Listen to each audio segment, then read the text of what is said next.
Haze ug gabon nga sinati sa Sugbo sud sa pipila ka semana nahanaw na samtang pag-alboroto usab sa Mount Canlaon dito sa Negros wa makapikto sa kalidad sa hangin dito sa Sugbo. Si Luan Mirondina adunay live update. May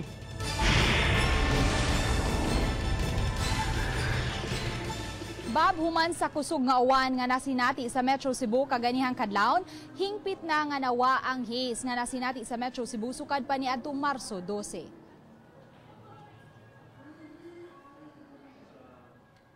Gibutiag ni Direktor Isabelo Montejo, Regional Director sa DNR7, nga personal niyang gisusi ang mga bukirang barangay sa Sugbo ganihang buntag ug iyang nasuta nga nahanaw na ang gabon. Gilaumang mugawas usab karong adlaw ang resulta sa gihimong ambient monitoring sa DNR o kining scientific nga pagsukod sa suspended dust particles.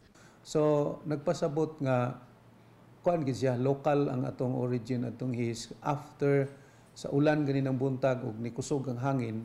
After that, ni-clear gid ang ato ang Cebu.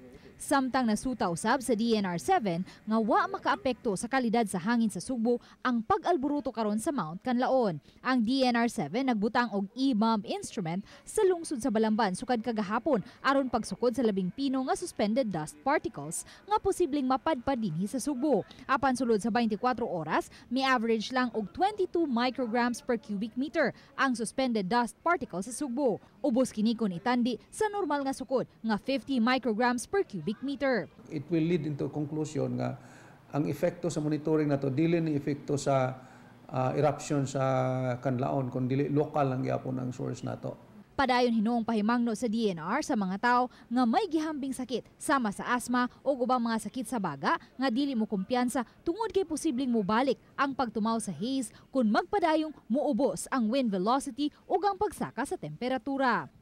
Luan Mirondina. Samtang Bob gipahibaw sa Integrated Provincial Health Office nga aduna sila'y igong supply sa N95 mask. Gani sa pagkakaroon, adunay 250,000 pieces sa N95 mask ang IPHO ug andam nila kining i-distribute kung gikinahanglan. Bob? Thank you so much, May, sa imong live update.